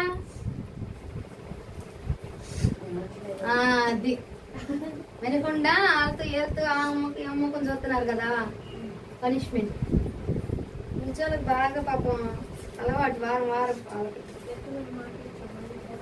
దేవునికి స్తోత్రం. దేవుడు తిట్టద్దన్నాడు కాబట్టి ప్రేమపూర్వకంగా చేతులు ఎత్తిచ్చా. దేవునికి మహిమ కలుగును గాక. ఆయన ఆల్రెడీ ఆయనకి నీకు ఒక బంధం ఆయన ఏర్పాటు చేశాడు, ముందు మనం ఏర్పాటు చేస్తున్నాం. ఆయన ఏర్పాటు చేసేసాడు, ఇక మిగిలింది ఎవరు ఏర్పాటు చేయాలా? మనం ఏర్పాటు చేయాలి. ఇప్పుడు నువ్వు ప్రతిదీ ఆయనకి చెప్తూ ఆయనతో బంధాన్ని ఏర్పాటు చేసుకోవాలనుకో, ప్రతి వెంటనే దేవుడు ఊరికి ఉంటాడండి. నీవు కన్నీరు కారిస్తే నేను చూసి తట్టుకోలేను దేవుడు.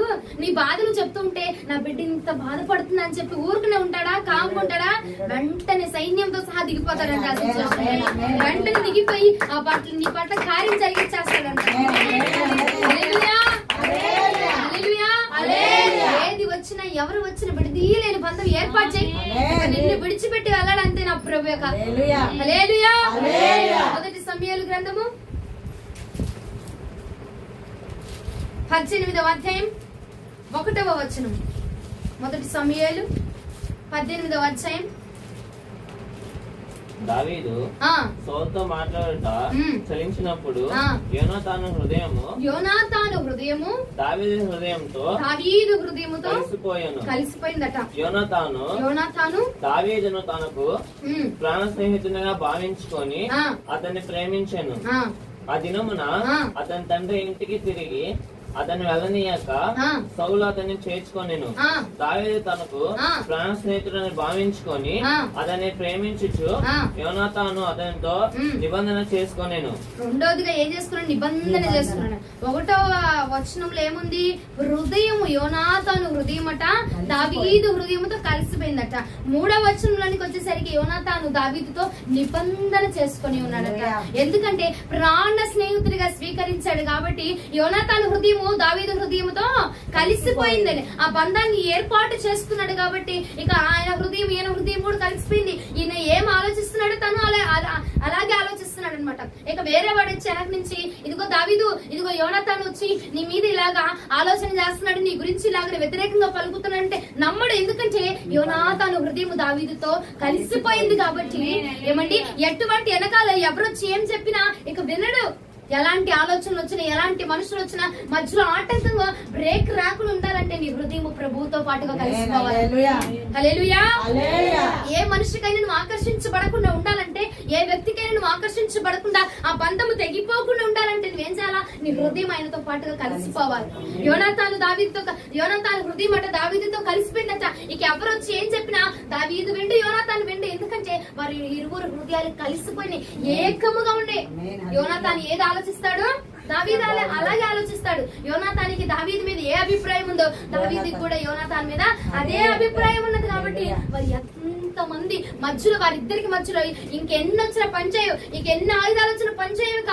ఎందుకంటే వారి హృదయం కలిసిపోయి ఉన్నది. కాబట్టి సహోదరి సహోదరుడా, ప్రాణ ప్రియునితోటి నీవు కూడా ఆయన నీ ప్రాణ స్నేహితుడిగా అంగీకరించి ఆయన హృదయము నీతోటి, నీ హృదయం ఆయనతోటి ఏకమైనప్పుడు అండి ఏది మధ్యలోకి ఏది వచ్చినా నిన్ను ఆయనకి దూరం చేయలేవు.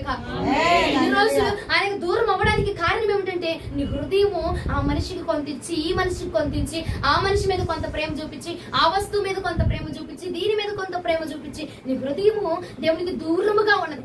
కానీ ఈ రోజు ఆయన నీ హృదయం ఆయన హృదయంతో పాటుగా కలిసిపోతే అండి ఆయన హృదయంలో ఏదుందో అదే నీ హృదయంలో బయటపడుతుంది. ఇంకా తప్పు జరగదు. ఇంకా మనిషి వద్దకు వేరే మనుషుల దగ్గరికి వెళ్ళి ముచ్చట్లు పెడతాం అనుకో, ఆ ముచ్చట్లు చెడు ఆలోచనలు చెడు మాటలు వస్తా ఉన్నాయి అనుకో, నీ హృదయంలో ఆలోచన ఎవరిదై ఉన్నది? దేవుని ఆలోచన నీ హృదయంలో రగులుతుంది. కాబట్టి దేవుడు నీ హృదయంలో నీకు ఒక ఆలోచన పెట్టి ఆ స్థలంలో నుంచి బయటికి లాగేస్తాడు, ఆ పాపం నుంచి బయటికి తీసుకొచ్చేస్తాడంటే నీ హృదయం ఆయన హృదయంతో కలిసిపోతే ఇంకెన్నిటికీ పాపం జరగదండి, దూరం చేయబడవు, ఇంకెన్నిటికీ నువ్వు కూడా చెరసాలలో వేయించబడవు. ఎందుకంటే నీ హృదయం ఆయనతో పాటుగా ఏకమైంది. కాబట్టి ఆ స్థలంలో నీకు వెళ్లి ప్రతి స్థలంలోనికి ఆయన హృదయం నీ హృదయంతో పాటు ఏకంగా ఉంది. కాబట్టి ఆయన వలే నువ్వు ఆలోచిస్తావు, ఆయన వలే నీతో పాటు ఆయన హృదయం వచ్చింది. నువ్వు వెట్టి వెళ్ళిన ఏ స్థితిలో ఉన్నా, ఏ సందర్భంలో ఉన్నా, ఎటువంటి పాపపు మాటల వద్ద ఉన్నా సరే నీ హృదయంలో ఉన్న ఆయన ఆలోచనే పని చేస్తా ఉంటుంది. హల్లెలూయా. ఒకసారి చూడండి 2వ రాజుల గ్రంథము 5వ అధ్యాయం 26వ వచనం. 2వ రాజుల గ్రంథము 5వ అధ్యాయం 26వ వచనం. వానితో ఆ మనుషుడు తన రథము దిగి నిన్ను ఎదుర్కొనుటకు తిరిగి వచ్చినప్పుడు నా మనస్సు నీతో కూడా రాలేదు. నా మనస్సు నీతో కూడా రాలేదా గెహజీ? ఏమంటే ఎలీషా గారు అడుగుతున్నారు, ఓ గెహజీ నీతో పాటుగా నా మనసు రాలేదా? నువ్వు వెళ్ళి, నేను వద్దని చెప్పాను కదా, నువ్వు వెళ్ళి మరలా వాడి దగ్గర డబ్బు తీసుకున్నావు, ధనం తీసుకున్నావు, నా మనసు నీతో పాటుగా వస్తే, నా హృదయం నీతో పాటుగా వస్తే నువ్వు ఆ ధనం తీసుకునేవాడివి కాదు కదా. నువ్వు నా ప్రాణ స్నేహితుడిగా నన్ను అంగీకరించి నా హృదయం నీ హృదయంతో ఏకమైతే నీవో నా దైవజనుడు, నా దాసుడు, నా స్నేహితుడు తీసుకోలేదు అంటే ఆయన ఏమి ఆలోచించి తీసుకోలేదు. కాబట్టి నేను కూడా తీసుకోకూడదు. హల్లెలూయా. ఆయన ఏం ఆలోచించాడు కాబట్టి నేను కూడా అదే ఆలోచించాలి. ఎందుకు వద్దన్నారు? ఇక వద్దు, తీసుకోకూడదు. నీ హృదయం నాతో పాటుగా వస్తే ఆ ఆలోచన నీకు వచ్చేది కదా. ఎలీషా గారు అడుగుతున్నారండి గెహజీని, గెహజీ నా యొక్క మనస్సు నీతో పాటుగా రాలేదా? నువ్వు వెళ్ళి తన దగ్గర ధనం తీసుకున్నప్పుడు నా మనస్సు నీతో పాటుగా రాలేదా? నా ఆలోచన నీతో పాటుగా రాలేదా? ఎందుకు ఆ పాపంలో పడిపోయావంటే నా మనస్సు నీతో పాటుగా రాలేదు కాబట్టి నువ్వు అందులో పడిపోయావు. నా ఆలోచన నీతో పాటుగా రాలేదు కాబట్టి నువ్వు అందులో పడిపోతున్నావు గెహజీ. ఏమండి ఆయన హృదయం మనతో పాటుగా రావట్లేదు కాబట్టి ఆ మనుషులకు మనం ఆకర్షించబడతా ఉన్నాము, ఆ వస్తువులకు మనం ఆకర్షించబడుతున్నాం. కారణం ఏంటంటే దేవుడి మనసును మనం తోడుకొని వెళ్ళట్లేదు కాబట్టి. ప్రతి స్థలంలోకి నువ్వు వెళ్ళే ప్రతి స్థలంలోకి కూడా ఆయన హృదయం నీతో పాటుగా కలిసిపోవాలి. నువ్వు వెళ్ళే ప్రతి చోట ఆయన ఆలోచన నీ యందు నెరవేర్చబడాలంటే నీ హృదయం మనుషుల హృదయంతో కాదు, దేవుడి హృదయంతో కలిసిపోవాలి.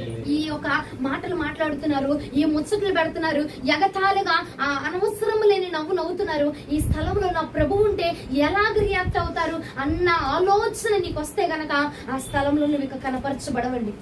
ఆ స్థలం మీద నువ్వు కనపరచబడవు, ఆ తీర్పులో నువ్వు కనపరచబడవండి. కాబట్టి నువ్వు వెళ్ళిన ప్రతి స్థలములో కూడా నీ ఆలోచన ప్రభు ఆలోచనగా మార్చబడాలా, ప్రభు నిర్ణయముగా మార్చబడినప్పుడు నీ హృదయం ఆయనతో కలిసిపోయింది అనుకోండి, ఇక ఎటువంటి పాపము జరగదిక. నీ హృదయం ఆయనతో కలిసిపోతే నీ ఆలోచన ఆయన ఆలోచనగా, నీ మనసు ఆయన మనసుగా, నీ యొక్క ప్రతి మాట ఆయన మాటగా ఉంటే ఏది మన ఆ మనిషితో మాట్లాడుతున్నప్పుడు ఏమండి, ఆ మనుషులతో మాట్లాడుతున్నప్పుడు ఆ స్థలము వద్దకు వెళుతున్నప్పుడు నా మనసు నీతో పాటుగా రాలేదా? నువ్వెందుకు పాపం చేస్తున్నావు? నువ్వెందుకు వాళ్ళతో పాటుగా ఏకీభవిస్తున్నావు? ఏమా ఆ ఫంక్షన్ లకి వెళ్ళినప్పుడు నా మనసు నీతో పాటుగా రాలేదా? నేను నీతో పాటుగా లేనా? అప్పుడు నేను నిన్ను కాపాడట్లేదా? ఆ ఫంక్షన్ లోకి వెళ్ళినప్పుడు నేను నిన్ను కాపాడట్లేదా? క్రైస్తవుల వద్దకు వచ్చినప్పుడే, ప్రార్థనకు వచ్చినప్పుడు మాత్రమే నేను నిన్ను కాపాడుతున్నానా? నువ్వు ఆ స్థలంలోకి వెళ్ళినప్పుడు, ఆ మనుషులతో మాట్లాడుతున్నప్పుడు, ఆ పని నువ్వు జరిగిస్తున్నప్పుడు నేను నీతో మాట్లాడట్లేదా? నేను నీ వద్దకు రావట్లేదా? నేను నీతో పాటుగా ఉండట్లేదా అని చెప్పి ప్రభు అడుగుతున్నానండి. ఆయన ప్రతి స్థలమందు మన దగ్గర ఉన్నాడు కాబట్టి అది ఆలోచన చేస్తే గనక ఆయన హృదయము మన హృదయముతో ఏకం చేయబడతాము. హల్లెలూయా. మొదటిగా ఆయన హృదయము మన హృదయము కలిసిపోవాలా, అప్పుడు మనం ఎటువంటిది మధ్యలో మన ఆయనకి నీకు మధ్యలో ఇంకేది రాదు. ఏది వచ్చి అపవాదిగాడు వచ్చి ఇది జరుగుతుంది అది జరుగుతుంది అని చెప్పిన నువ్వు అమ్మో, ఎందుకంటే నీ హృదయంలో ఉన్న ఆలోచన ఆయనకి తెలుసు, ఆయన హృదయంలో ఉన్న ఆలోచన నీకు తెలుసు కాబట్టి ఏది నమ్మరు. అవునంటారా కాదంటారా? ఇంకొకటి చూపిస్తే ముగిస్తా చూడండి. మొదటి సమయంలో 18వ అధ్యాయం 3వ వచనం. దావీదు తనకు ప్రాణ స్నేహితులను భావించుకొని అతన్ని ప్రేమించుచు యోనాతాను అతనితో నిబంధన చేసుకొని ఉన్నాడంట. ఎవరితో? దావీదుతో నిబంధన చేసుకున్నాడట. ఈ రోజున రెండో మాటగా దేవుడు అంటున్నాడు, మొదటిగా నీ హృదయం ఆయనతో కలిసిపోవాలా. నీ హృదయంలో ఇంకా ఆయన తప్ప మరొకటి ఉండకూడదు, ఇక మరొక ఆలోచన ఉండకూడదు. ఇగో ఈ పని నేను చేస్తున్నా, ఇలా నేను డబ్బులు ఇలా దొంగతనం చేస్తున్నా, లేదంటే ఇగో ఇలా మాట్లాడుతున్నా, అబద్ధపు మాటలు మాట్లాడుతున్నా, ఈ స్థలంలో నా ప్రభు ఉంటే ఎలా ఆలోచిస్తాడు అన్న తలపు నీలోకి వస్తే ఇక ఏ పాపం జరగదండి. హృదయం నిండా ఆయన ఉంటే వేరే వ్యక్తికి గాని వేరే ఆలోచనకి గాని చోటే ఉండదు. ఇక రెండో మాటగా ఆయన అంటున్నాడు, యోనాతాన్ అట దావీదుతో నిబంధన చేసుకున్నాడట, ఒప్పందం చేసుకున్నాడు, ప్రమాణం చేసుకున్నాడు. ఈ రోజున ప్రభుతో నువ్వు ఒప్పందం చేసుకున్నావు చూసావా? ప్రభుతో కొన్ని వాగ్దానాలు చేసుకుని ఉన్నావే, కొన్ని నిబంధనలు చేసుకుని ఉన్నావే, ఆయన నీకు జ్ఞాపకం ఉన్నాయా? ప్రమాణం చేసుకుని ఒప్పందం చేసుకుని, అయ్యా ఇలాగే ఉంటాను, ఇదే చేస్తాను, అదే తింటాను, అటే వెళ్తాను, ఇలా ప్రార్థన చేస్తాను, అలా చేస్తానని కొన్ని తీర్మానాలు తీసుకున్నావు చూసావా? కొన్ని ఒప్పందాలు చేసుకున్నావు చూసావా? ఆ వడంబడిక తప్పిపోకూడదు. ఆ వడంబడిక తప్పిపోకుండా ప్రభువుతో పాటుకు నువ్వు అడుగులు వేస్తాండి, ఇక మన బంధం ఇక అనుబంధముగా మార్చబడతాం. హల్లెలూయా. ఆ ప్రమాణం తొలగిపోకూడదు. ఇక అందుకే పెళ్లి చేసినప్పుడు ఏం చేస్తారు? ప్రమాణాలు చేపిస్తారు. ఎందుకంటే ఆ ప్రమాణం తప్పిపోతున్నప్పుడు ఆయన నేను ప్రభుదాన్ని కదా, ఓహో నా భర్త ఉన్నాడు కదా నాకు అన్న ఆ యొక్క ఆజ్ఞ, ఆ ప్రమాణం గుర్తొచ్చిందని చెప్పి ప్రమాణాలు చేపిస్తా ఉంటారు. నీకు కూడా దేవుడితో కొన్ని ప్రమాణాలు చేసావుగా, ఇలా ఉంటాను ప్రభా, అది చేస్తాను ప్రభా, ఇది ఇస్తాను ప్రభా, ఇది తింటాను ప్రభా అని కొన్ని ప్రమాణాలు చేస్తూ ఉంటావు చూసావా? అవి మర్చిపోక నువ్వు పాపంలో వెళ్ళిపోతున్నప్పుడు, నువ్వు తప్పిపోతున్నప్పుడు ఆ ప్రమాణాలే మనల్ని బయటికి లాగుకొని వస్తాయి. హల్లెలూయా. ఆఖరిగా ఒకటి చెప్పి ముగిస్తా చూడండి. యోహాను సువార్త 15వ అధ్యాయం 15వ వచనం. ఇక్కడ ముగిచ్చేసాను. యోహాను సువార్త 15వ అధ్యాయం 15వ వచనం. దాసుడు తన యజమానుడు చేయుదానిని ఎరుగడు కనుక మిమ్మును దాసులని పిలువక స్నేహితులని పిలుచుచున్నాను. ఎందుకనగా నేను నా తండ్రి వలన వలన వినిన సంగతులన్నింటినీ మీకు తెలియజేసి తిని. హల్లెలూయా. ఇప్పుడు యజమానుడి దగ్గర నువ్వు పనివాడుకున్నావు అనుకో, నువ్వు పని చేస్తున్న యజమాని ఏమేమి సీక్రెట్లు చేస్తున్నాడు, ఎంత వ్యాపారం చేస్తున్నాడు, ఎంత అమ్ముకుంటున్నాడు, ఆ లావాదేవీలన్నీ కూడా పనిచేసేవాడికి చెప్తారండి? చెప్పరు. ఎవరైతే ప్రాణ స్నేహితుడుగా ఉన్నాడో ఆ ప్రాణ స్నేహితుడిని పక్కన తీసుకెళ్లి ఆ చైర్ పక్కన ఇంకో చైర్ వేసి మరి కూర్చోబెట్టేమంటాడు, ప్రతిదీ పంచుకుంటా ఉంటావు. అవునా? అలాగే ప్రభువు వారు అంటున్నాడు, నేను నిన్ను దాసురాలుగా చూడట ఒక స్నేహితుడుగా చూస్తున్నాను. నా తండ్రి నాకు ఏదైతే చెప్తున్నాడో, ఆ నాలో ఏమైతే పెడుతున్నాడో సమస్తం నేను నీలో పెట్టడానికి. దాసుడుగా ఉంటే నేను నీకు చెప్పడానికి అవ్వదు కాబట్టి నేను ఒక స్నేహితుడిగా మారుస్తున్నాను. కాబట్టి ఆ బంధాన్ని నువ్వు ఏర్పాటు చేసుకో. నా తండ్రి నాకేం చెప్తున్నాడో వెంటనే తీసుకొచ్చి ఆయన నాకు ఏదైతే బోధిస్తున్నాడో, నన్ను ఎలా అయితే ఉండమంటున్నాడో నేను నీకు మొత్తం తీసుకొచ్చి అలా చెప్తా. నువ్వు కూడా అలా ఉండి పరలోక రాజ్యాన్ని సంపాదించుకోవచ్చు. అందుకే స్నేహ బంధమును విడిచిపెట్టక నువ్వు కాపాడుకుంటే గనక దేవుడు ఆ యొక్క బంధము చొప్పున నేను నడిపించబోతున్నాను. ఆ బంధం అండి పరలోక రాజ్యాన్ని తీసుకొచ్చి పెట్టింది మనకి. ఆ బంధము మనల్ని కాపాడబోతూ ఉన్నది. ఆ బంధము మనల్ని ప్రతి పాపంలో పడిపోకుండా, ఇప్పుడు బంధం కలుపుకున్న హృదయం కలిసింది అనుకో, ఏమైంది? నువ్వెలా ఉన్నావో ఆయన అలాగే ఉంటాడు, నువ్వేం ఆలోచిస్తున్నావో ఆయన అదే ఆలోచిస్తాడు. నా తండ్రికి ఇబ్బంది కలిగిద్ది, నేను ఈ పని చేశాననుకో నా దేవుడికి నష్టం కలిగిద్ది, నా దేవుడు బాధపడతాడు కాబట్టి నేను ఈ మాట మాట్లాడకూడదు, ఇలాంటి వెకిల్ నవ్వులు నవ్వకూడదు. ఏమండి బైబిల్ చదువుతున్నా, బైబిల్ అందరూ చదువుతున్నారుగా. కీర్తనలు మొదటి అధ్యాయం ఏం చెప్తున్నారు? దుష్టుల ఆలోచన చొప్పున నడవద్దు, పాప మార్గంలో నిలవద్దు, అపహాస్యులు కూర్చోవద్దు. అసలు అపహాస్యుల దగ్గరే కూర్చోవద్దని చెప్తున్నాడు కదా దేవుడు. ఏమండి నేను చాలా సార్లు చెప్పే ఈ మాట, అపహాస్యకుని మరి నీలోనికి ఎందుకు రప్పిస్తున్నావు? అపహాస్యం అంటే అనవసరం లేని నవ్వు, అనవసరం లేని కౌంటర్లు, అనవసరం లేని మాటలు, ఇవన్నీ కూడా మనలోనికి వస్తే అపహాస్యకుడు మనలోనికి వచ్చేస్తాడు, అపవాది మనలోనికి వచ్చేస్తాడు. కాబట్టి ప్రతి విషయం మాట మాట్లాడే ముందు, మాట మాట్లాడిన తర్వాత ఈ మాట నీకు ఇష్టమైన ప్రభా, నేను కరెక్ట్ గానే మాట్లాడానా, ఈ మాటలు ఏమన్నా తప్పు ఉందా అని చెప్పి ప్రతిదీ నువ్వు విచారించి అడిగి తెలుసుకుంటే గనక ఏ పాపములో మనం పడక దేవుడు మనల్ని తన పరలోక రాజ్యంలో చేర్చుకునబోతున్నాడు. మోకరించండి, ప్రార్థిస్తాం.